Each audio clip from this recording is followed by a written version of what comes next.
15 دکامبر در ادامه سفر کوری اساسگزار صلح و وحدت ملی پیشوای ملت پرزیدنت جمهوری تاجیکستان محترم امامعلی رحمان بیمارخانه مرکزی ناحیه وخش را بعد از تعمیر و از نوسازی مورد بهره برداری قرار دادند.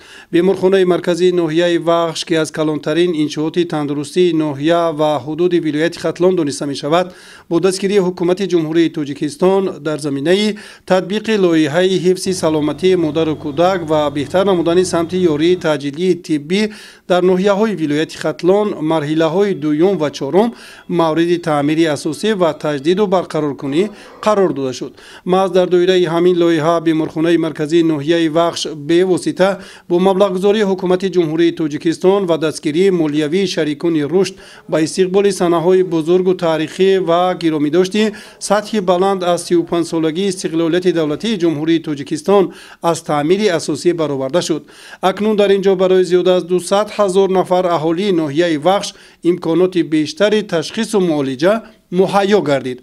طوری به سرور دولت محترم امامعلی رحمان اطلاع دادند کارهای ساختمانی در بینای با شکوه بخش تندرستی سال 2020 از جانب جمعیت دارای مسئولیت محدود مناره ساختمان آغاز گردیده بود. پودرچی انشاءات طبق لایحه طرحریزی شده موظف شده بودند که ماه دکامبر سال 2023 بیمارخانه مرکزی ناحیه وخش را با بهترین شرایط خدمترسانی طبی و مجهز با تمام وسایل تندرستی مورد استفاده قرار دهند.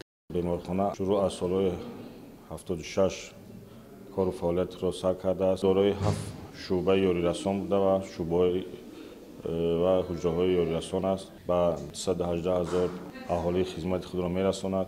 در اینجا 356 نفر کارمندان در این بیمارخانه کار و فعالیت میکنند. لایحه مذکور در 6 شهر و ناحیه‌های ولایت ختلان عملی گشته ایستاده است.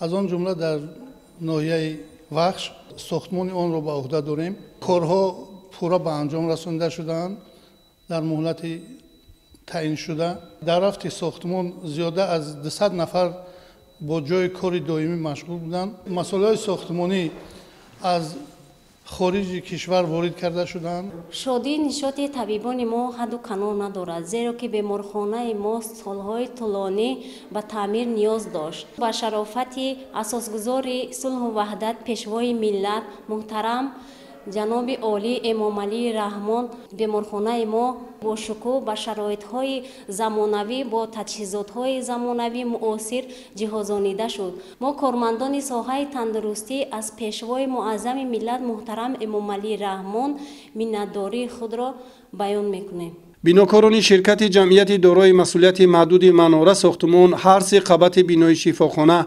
تخانه، بالاخانه و بیناهای معموری و علاوگی را با سطح و صفت بلند و مطابق به معیارهای معاصر جهانی به انجام رسانیدند. طور اطلاع دادند برای صفتناک انجام یافتن کارهای ساختمانی معاصرترین مصالح بیناکاری استفاده گردیده.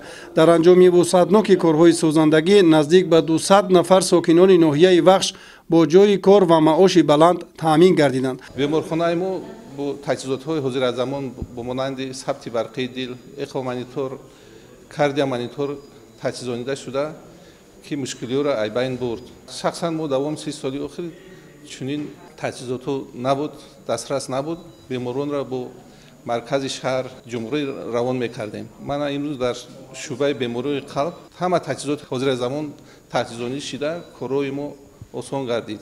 من همچون یک طبیب جوان با پیشوای ملت اساسگزار صلح و وحدت ملی محترم امامعلی رحمان منتداری خود را میرسونم که با ما یک بیمارخانه نوی زمانوی ساخته به استفاده داد و اینچنین با دستگاه‌های نوی زمانوی برای نگاهبینی کودکان نورسید، کوویز و اکسیژنراتور، دستگاه نفسدهی صنعی و اینچنین دستگاه سیپاپ برای کودکان نورسید اینها دسترس شدند.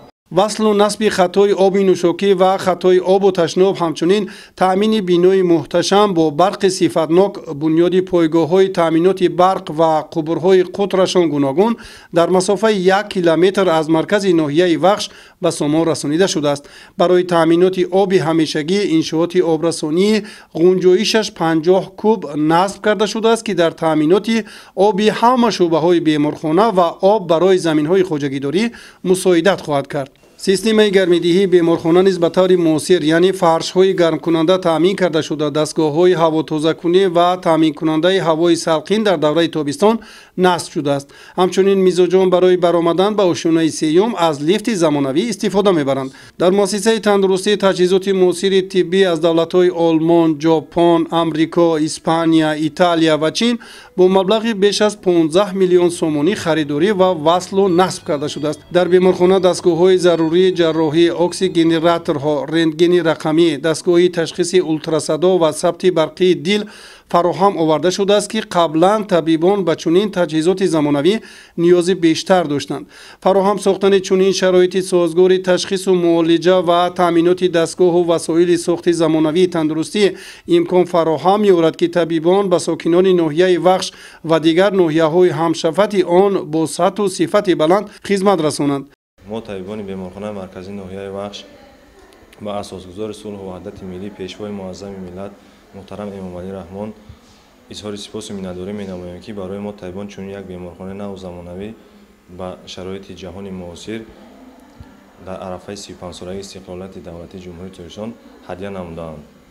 ما جواباً به این غمخوری‌های اساسگزار صلح و وحدت ملی پیشوای معظم ملت محترم امام علی رحمان وعده می‌دهیم که به خلق و وطن و ملت خود صادقانه خدمت می‌نماییم. مینه‌داری خود را پیش از همه به اساسگزار صلح و وحدت ملی پیشوای معظم ملت محترم امام علی رحمان می‌رسانیم که برای ما طبیبان چنین بیمارخانه نو زمانوی مجهز با تمام شرایط‌های لازمه معاصر مهیا کرده. همه شعبه‌های بیمارخانه از جمله شعبه تولد، شعبه امراض زنانه، شعبه کودکانه، بیماری‌های درونی، بیماری‌های دل با رخت بهترین بسترکنونی تامین کرده شدند که ساکنان ناحیه وخش از این همه کمک و دستگیری‌ها و حصه‌گذاری‌های سرور دولت محترم امام علی رحمان در بهداشت صحتی عامه اظهار قناعت و سپاسگزاری می‌کنند. بیمارخانه مرکزی ناحیه وخش که تا این دم تعمیر طلب بود از تعمیر جاری برآمده شد و ما همچون شهروند این ناحیه می توانیم با حضور آمده در این بیمارخانه طبابت گیریم. ما مجبور بودیم که به شهر باختر یا مرکزی وطنمون شهر دوشنبه مراجعت کنیم که این خراجات خیلی زیاد داشت و امروز با قدم مبارک اساسگزار صلح و وحدت ملی پیشوای ملت ما صاحب بیمارخانه نو دارای تمام لوازمات ها تجهیزات های طبی گشتیم. با شرافت اقدام پیش گرفته جناب عالی پیشوای ملت بیمارخانه از نو سر نو با کار شروع میکند با دستگاه های نو با تجهیزات های نو که همه زمانوی می باشد. خلق ناحیه وخش با سرگردانی های دور و دراز به هر کجا می رفتند. ما از این سرگردانی ها خلاص شدیم. امروز می تواند که بیمارخانه به خلق خدمت خود را رساند.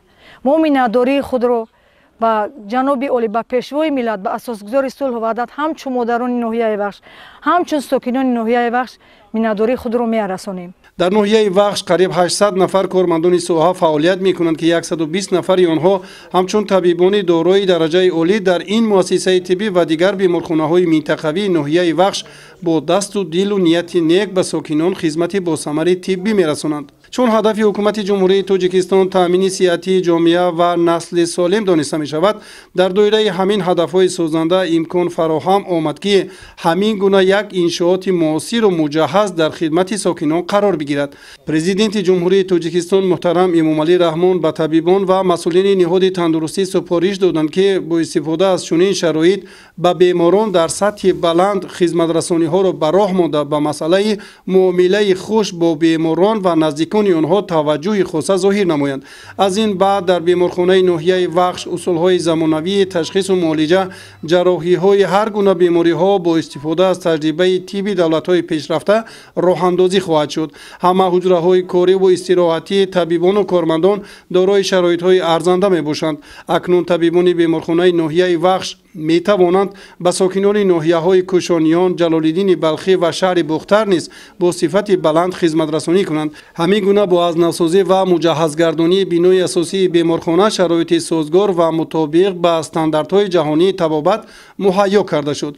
در بیمارخانه مذکور طبیبان صاحب تجربه و متخصصان جوان فعالیت می‌کنند که علاقه در ساحه خود موفقیت‌های زیاد دارند. بیمارخانه مرکزی ناحیه وخش از سال 1978 این جانب به ساکنان ناحیه خدمت رسانی با ثمر طبی کرده اکنون با گذشت سالها فرسوده و تعمیر طلب گردیده بود. ساکنان ناحیه از آن اظهار سپاسگزاری می‌کنند که سرور دولت محترم امام علی رحمان برای آنها شرایط‌های ارزنده درمانبخشی را فراهم آوردند. در بینای مأموری و به حسابگیری بوغالتری دستگاه و لوازمات ضروری دسترس کرده شده است که کارمندان مأموری و خواجگیداری می‌توانند از آنها خوب استفاده برند. مساحت بینای بیمارخانه مرکزی ناحیه وخش خیلی وسیع بوده.